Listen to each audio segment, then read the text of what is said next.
Hey everybody, I am Councilmember Michelle Barber here with Councilmember Lortz, and we're going to do a really quick update on our new Kaysville Fiber project. What happened was we had a really great meeting at our City Council last week on June 4th, and we talked about some really awesome stuff for the project, had some great question and answer, and you can still go view that on YouTube on Kaysville Live's channel. But we got some feedback that it was hard to hear the audio and especially follow the slides. And so I thought we would just do a quick update to make it easier for everybody to understand this good information. So just as an update or a reminder on our project, our new Kaysville Fiber project that we're proposing has three main principles that we taken from all of the feedback we've received about this project, and we're incorporating it into this new proposal. And so the first key is that I get to vote. We'll talk a little bit more at the end about exactly what that means in the November 2020 ballot. And then the second one, I only pay if I want it. We'll talk a little bit more about the subscriber model that we're proposing. And then finally, what we focused most of the time last Thursday on was I know what it will cost. And we had some presentations from the proposals from bidders that we solicited, and is a really great info and the commitment of that third principle. So we will walk you all through that. The first principle, I only pay if I want it, that we're going to talk about. I know we've sent a lot of communications out before about this being a subscriber model that we're going for. That was a really strong piece of feedback we heard from residents, that I only pay if I want it in my home.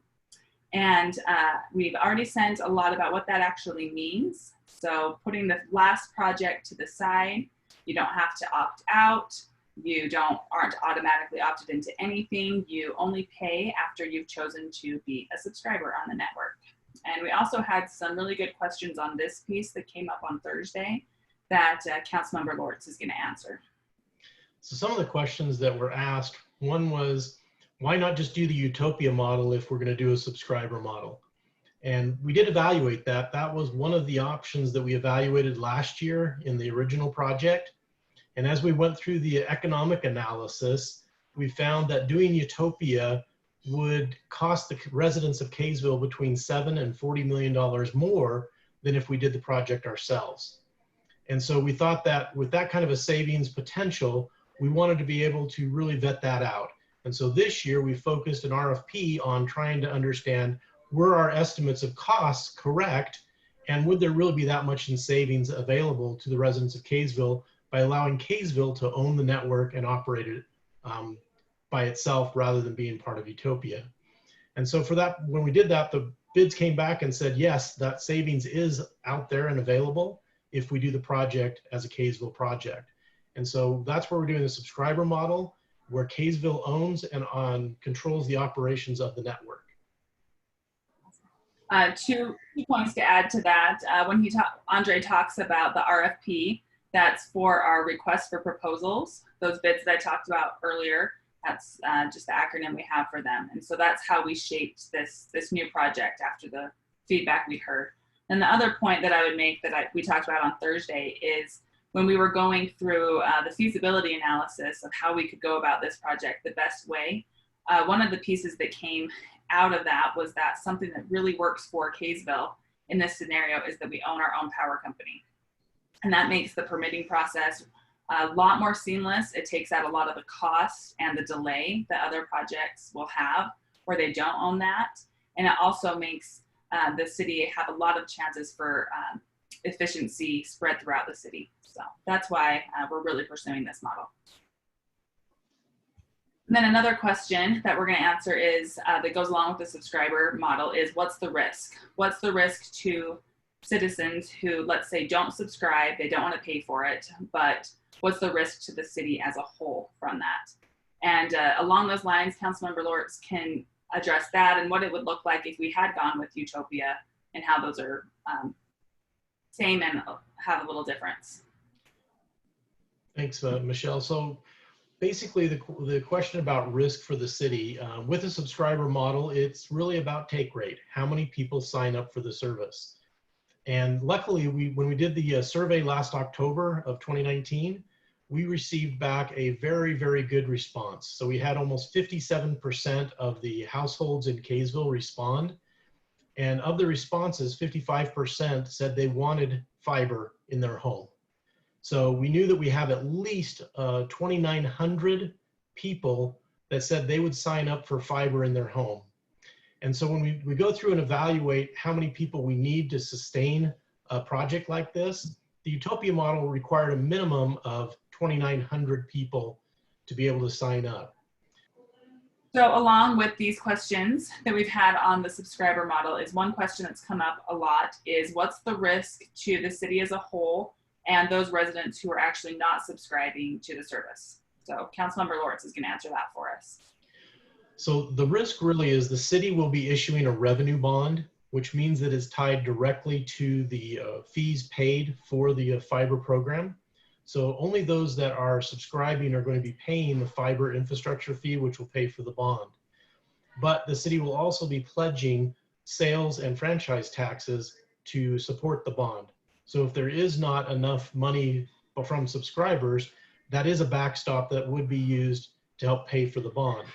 However, later we'll show you a little bit about the modeling, about where the break even is or self-sustaining level for the project and how we've tried to mitigate some of that risk. But there is a risk, just like any of us have a risk when we take out a loan. Absolutely. So this next part that we're going to talk about is I know what it will cost. And the reason we had that bid update last council meeting is one of the things we heard was that residents wanted to be more involved with more transparency throughout the whole project. So we solicited bids to complete this entire project so that we would know exactly what it cost. We put the bids and also the scoring, how they're going to be selected on the website. We published everything on newkaysvillefiber.com so that residents can see exactly what has been proposed and exactly how we're going forward. And on Thursday, what we talked about was how this will all break down and what that final cost means.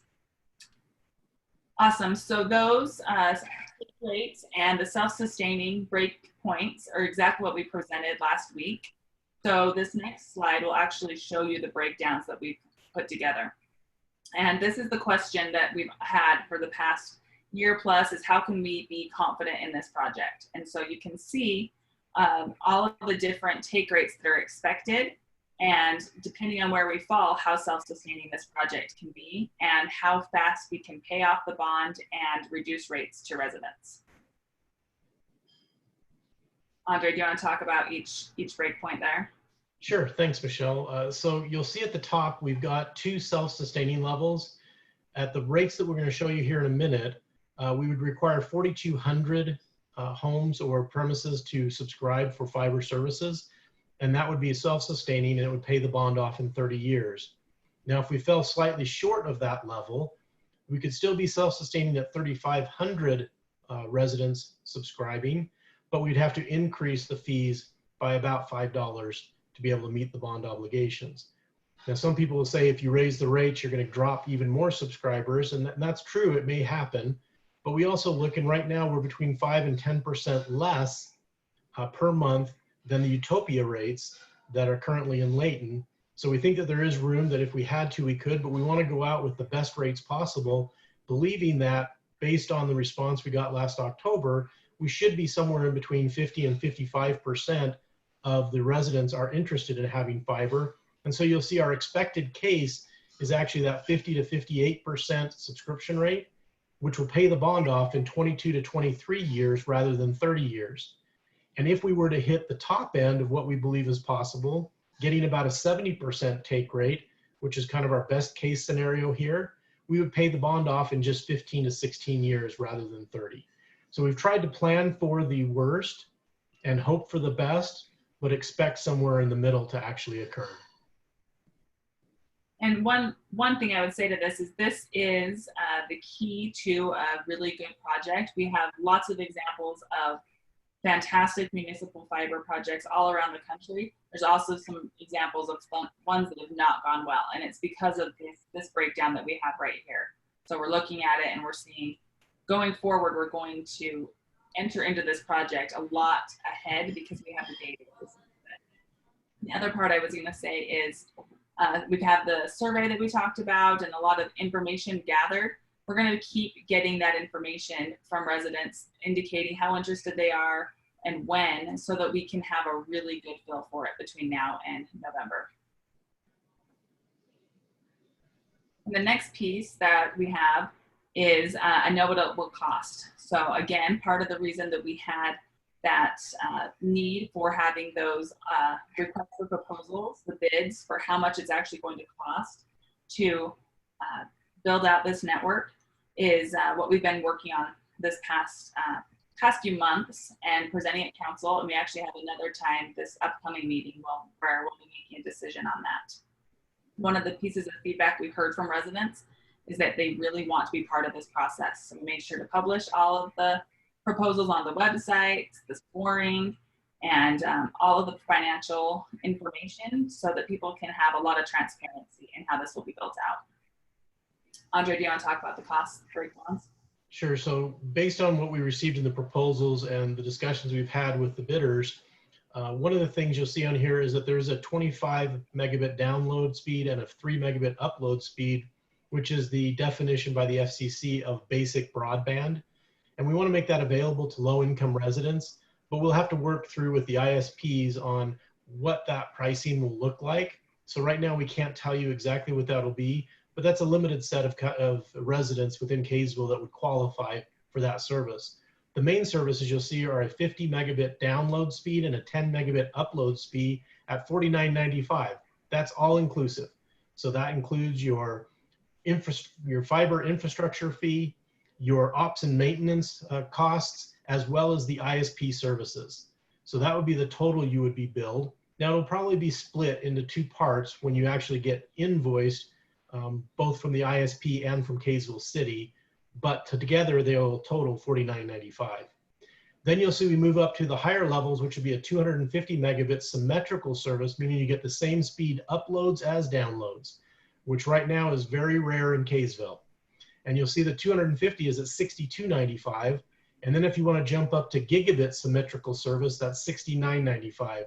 Now we have had some people say that based on their needs, they would like to have something even faster. So we will be able to offer a 10 gigabit symmetrical service for residents at $239.95.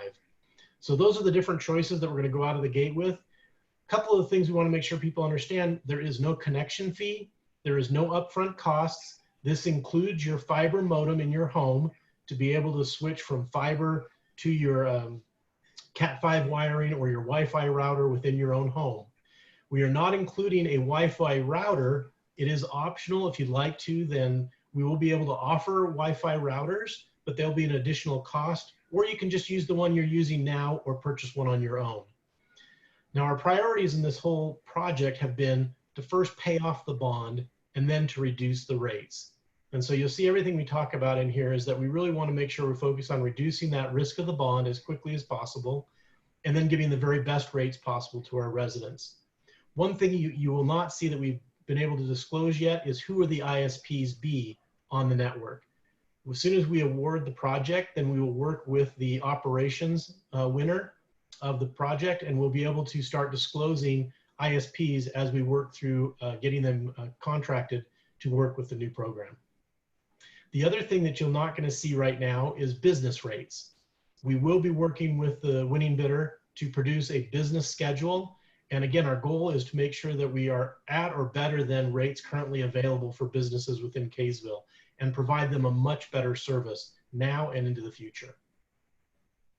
And I know we're just here in our offices and we're kind of talking about this very formally, but I would be remiss if I didn't say I am so excited when I saw these and I saw the breakdowns that was coming, that we could offer a really flexible project. You know, you only pay if you want it, or when you want it, you can cancel. You don't have to pay up front. All of those things that we had heard were